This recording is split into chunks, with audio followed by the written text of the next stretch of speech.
Hi everyone, and welcome to Real Life Talks. I'm your host Yvonne Heath, author of the book Love Your Life to Death and founder of the I Just Showed Up movement. So joining me today is my friend Beth Grixti. Hello Beth, how are you? I'm great. I pronounced that Grixti. It just One went. time, that's amazing. I practiced a lot, I have to say. So Beth, I love our connection because we've done some wonderful things together. Yeah. Actually, we first met at the Hospice Muskoka fashion show where we were both modeling. Yes, we were. We were both models for the fashion show. Yes. And I've told the story a few times, but I have to tell it one more time because I will be forever grateful. Okay. Because in my new passion and purpose, my new life with Love Your Life to Death and the I Just Showed Up movement, doing a TED Talk was one of the ultimate goal. And I had applied for a few and I wasn't chosen. So we had a conversation, and then you looked at me and you said, would you ever consider doing a TED Talk? Yeah. And I said, okay, who told you to say that? And lo and behold, you and I and Lagaya, who have had on the show, and actually Nancy Osborne, who I've had on the show, we all did we took the stage at TEDx Aurelia in March 2019. Yeah. It was extraordinary. Awesome. It was so great. It was so great. Yeah, so welcome to the show. Thank you. Thank you again for that. It was a really wonderful and life-changing experience. Oh, no problem. I forgot how excited you got. And I know. I remember thinking is she just putting this on for me? So I'm saying, who told you to say that? And you're thinking, is she really this? No, I was. But it was an incredible experience, and your topic I am very passionate about, have been for many years, and it was called How Everyone Can Be a Superhero. Yeah. And we're going to chat about that today because we can all be superheroes. Yep. And how can we do that, Beth? Oh gosh, it's actually pretty easy. Yes. It takes almost no time at all and no effort. If you are an Ontario resident and you have a health card, all you need to do is take that health card and go to beadonor.ca. Right? And just check your registration. And then if you are registered, you can actually specify what you'd like to donate or what you wouldn't. And if you aren't, then you can take the opportunity to register. And then once you've done that, the biggest, most important step to being a superhero is that you tell everyone you know that you've done it. Right. And show them how they can do it, because that's the only way to eliminate the wait is to have donors. So you are talking about being an organ donor and registering as an organ donor and letting your family and friends and whoever would have a say know that you want to be an organ donor and have registered. Yeah, that's the most important piece, because if the family doesn't know your wishes, then they are then asked about it at the most horrifying moment, pretty much, and then putting them on the spot during that moment is really, really hard for them. And a lot of times it's 4 out of 10 that people will say yes when they haven't had any information from that person prior. And then when they do know in advance, that shoots up to 9 out of 10 people agreeing for donations. So that's a huge margin right there. So let's repeat that number just so that people really understand the importance of having those conversations, right? So if people don't know. If they don't have the conversation, only 4 out of 10 people get to be donors. If they do have the conversation, it becomes 9 out of 10. Right. So, it more than doubles. Yeah. It more than doubles.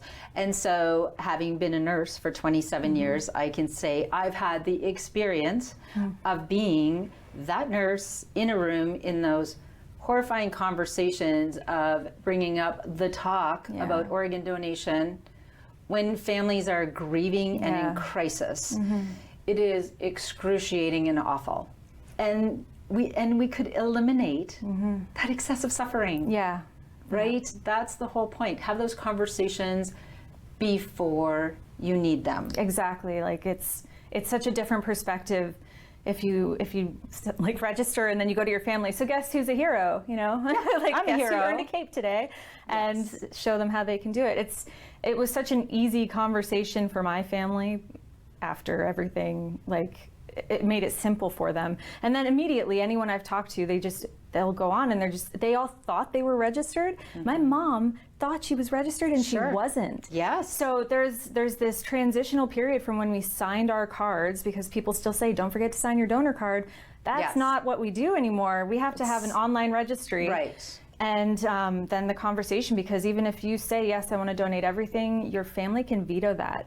And they may do that out of that decision might be because of emotion and you're not thinking logically in a crisis and you're grieving. And so we can do two things. We can eliminate excessive suffering for our families and we can save lives. I mean, we can literally save lives. And one thing that somebody that I spoke to when I went to the transplant games, which I said, wow, there's so many people here. I mean, there were hundreds of people, and it was just this glorious, glorious event. And I said, many of these people wouldn't be alive if it wasn't for organ donation. And someone corrected me and said, none of them would be.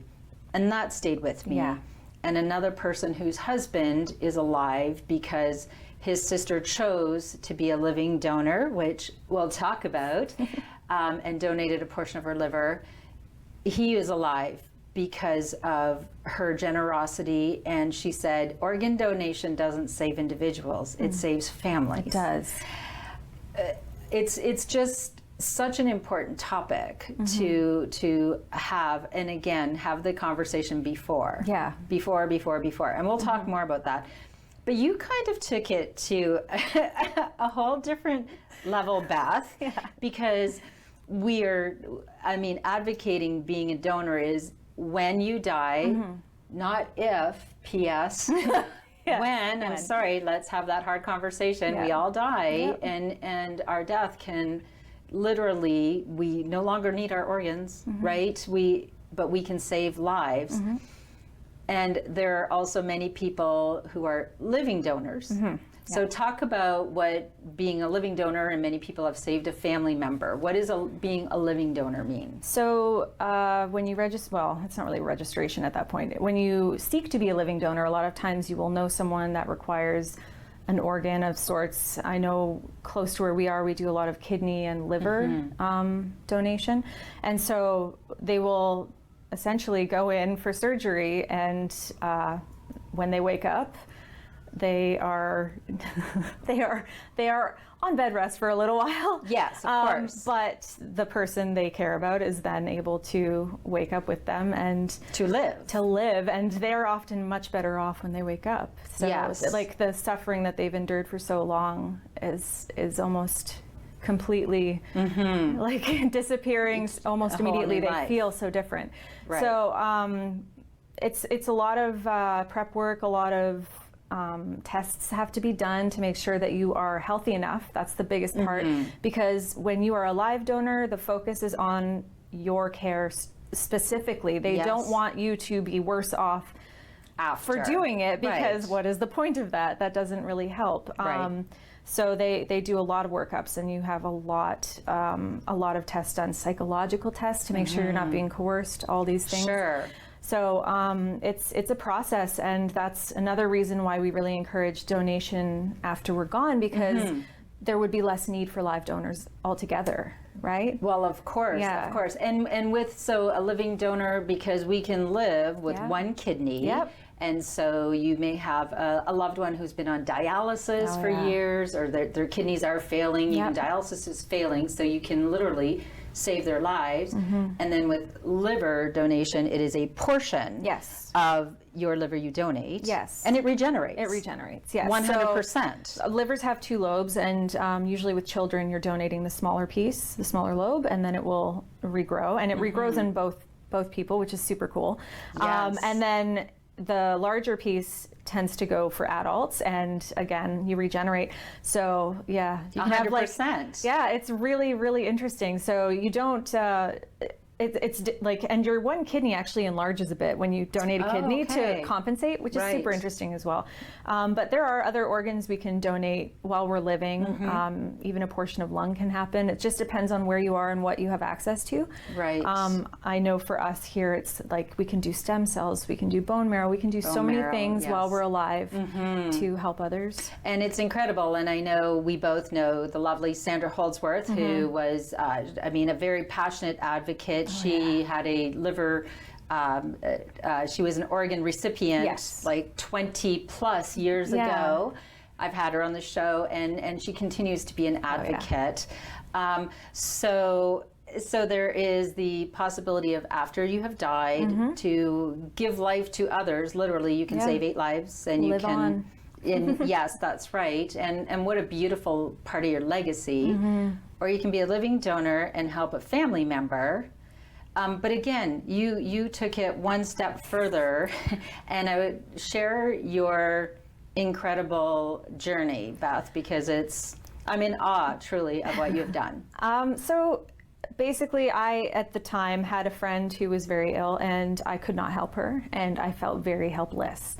So I thought of anything I could possibly do, because it occurred to me, I'm like, if I can't help this person, how many families out there are feeling that way about someone they love?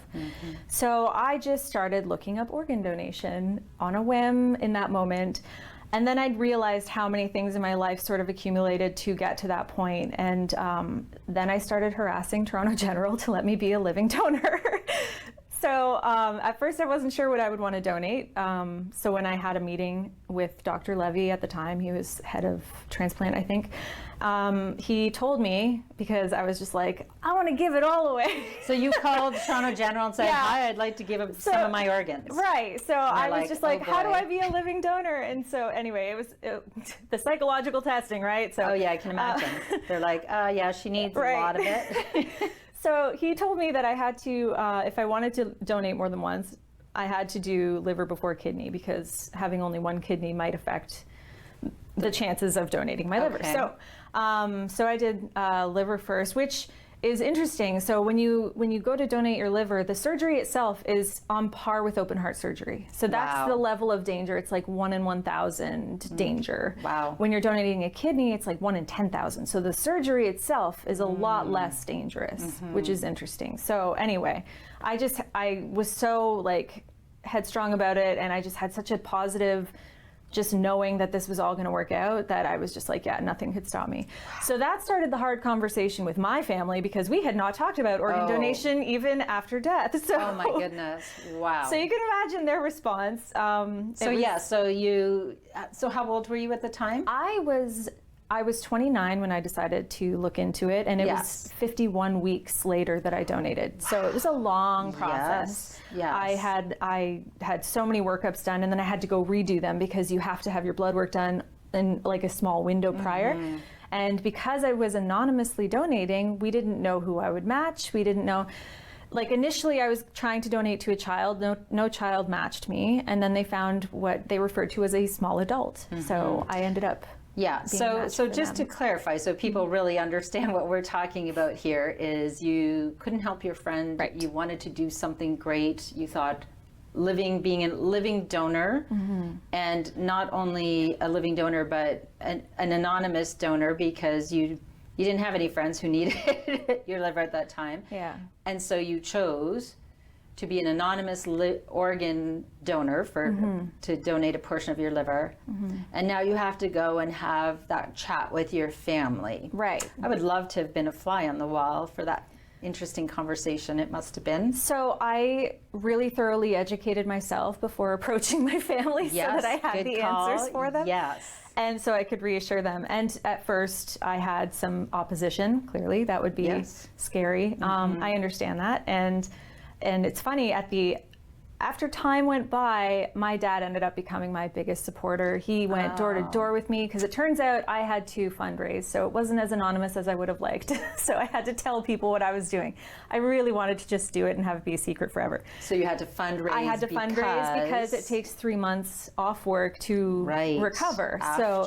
So I had to plan for that. I talked to the social worker at the hospital, and he's just like, yeah, you have to do this. And I was like, So it's either wait until I'm completely debt free and can save the money, or, and share I'm just my story. I've matched a person. I am not waiting. I have to be able to do this. So that's not fair to them. So yeah, I started fundraising, and then that meant advocating. That meant meeting people within the community. And honestly, that's probably the biggest thing that flipped everything around. And so I decided then, I'm like, okay, if I have to tell people what I'm doing, I am going to make it useful. I'm going to make a difference with it, because it was uncomfortable for me to tell people what I was doing. I even lost friendships over it, and that was something I did read about online. People will stop because they don't understand what you're doing, or They're if afraid. you're fundraising, they assume it's like it's bad reasons behind Sure. it. So, and I get that. So I ended up losing some friendships, which is fine. I gained so many more. Yes, right. So- the right friendships. Right, the right friendships. So it was completely life-changing, more than I could have imagined. And the biggest piece for me was I really wanted the recipient to understand that it took a community to make it happen. So I ended up, I got everyone to basically come together and write inspiring messages for the recipient, goodness. which I then put into a card for them. We were allowed to give each other one card. Anything beyond that was considered a gift. I'm like, the organ's a gift, but whatever. Right. It's a really big gift, yes. So yeah, and to protect the anonymity, which I am completely on board with. Wow. Yeah. I mean, it's just such a wow story. So you had no choice but to share your story. You wanted to just fly under the radar with this, but it ended up changing your life in an extraordinary positive way, because I know you are a tremendous advocate for organ donation. And if this was just something you just kind of did and That probably wouldn't have happened. probably wouldn't have happened. So isn't that extraordinary how something you were really uncomfortable with turned out to be something so positive? Well, it's so funny to me because I'm trying to give a gift, and you can't escape getting it in return when you do it. It's like the kindness. It's at least threefold coming back, and it's continual. Like I haven't stopped. It's been 6 years, and I still have so many amazing things happen because of it. That the day at the hospice, model walk, that was because of this. I met Sandra because of this. Someone linked me up with her, and it was just like interesting, the ripple effect. Ripple effect. Yes, the ripple effect. Yeah. I mean, it's so extraordinary. Now, so the letter that you received from the recipient, can you say a few things or something that it said? Like, I can't imagine what that meant to you. It was interesting when I got it. So basically what I did, because like I said, when I had to be open and honest about what I was doing, I went like hyper open and honest. I created a video diary of my entire journey from the day I told my family to like after I was healed and done. Like it was it's about 30 videos long and ends with my TED Talk on, of So my great. journey on Yes. YouTube. And so I ended up reading the card the day I got it, and I made a video of it. And I'm like, I hope that doesn't spoil the anonymity if the person ever sees it. Right. But I was so excited, and because it wasn't just me, like it literally took a community to fundraise with me, to support me in order for me to do it. I don't think this was just mine. I feel like this is everyone's. So I needed to show them what they did and make that, because they did a big thing, So I'm going to just stop for one moment. And it does take a village, it takes a community. But Beth, you are the person who chose to anonymously give a portion of your liver to a stranger, someone you do not know, and there was a 3-month recovery. Nobody else had to do that 3-month recovery. You are a superhero. Sure. Okay. You've earned the cape, okay? You've earned the cape. I always say I slept through the hard part, so... Just being very modest. But yeah, you're a hero. I am so passionate about organ donation and having those conversations. Donating a portion of my liver to a stranger, I'm probably not that nice. I'm not going to lie.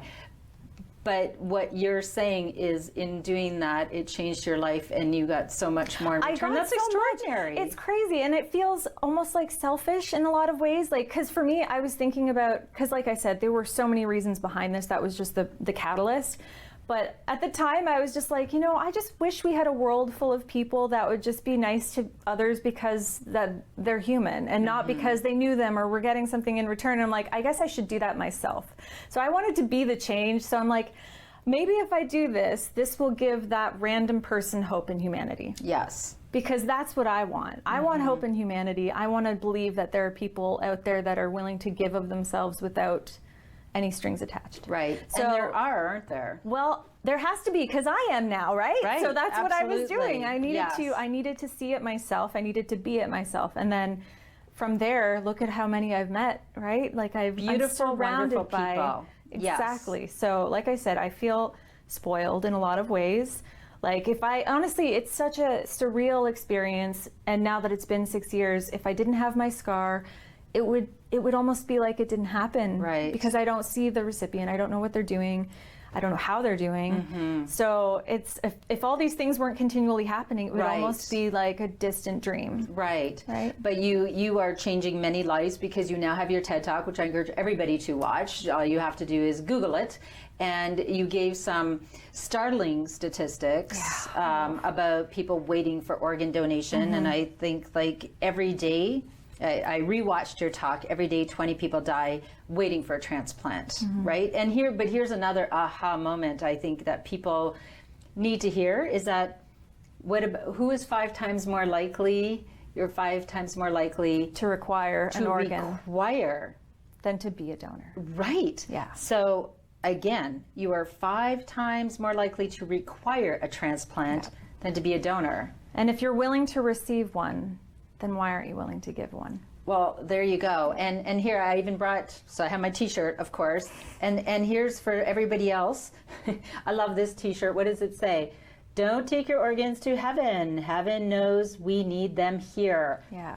Have the conversations, have those chats with your family, because we all die. We are all meant to die. We're not meant to live forever. But that is such an extraordinary gift that we can give. And having the conversations long before someone is facing end of life. And a lot of people say to me, oh, I don't know if I could be a donor. I'm this age. I'm just sign the card or just register. Yeah. They'll let them decide. Yeah, they won't. They cannot tell until you are gone and they are able to examine. They can't tell if you're eligible. So I mean, just go for register. it. Like you can't make that decision. The medical team does. Like, well, you're just being a good example, yeah. if nothing else. And there are so few circumstances where those organs can actually be used. Exactly. That's the other factor. It's really, really hard to have that perfect set of circumstances. Right. So if we all just normalize, and I know we've chatted about in some countries they have the opt-out. Yeah.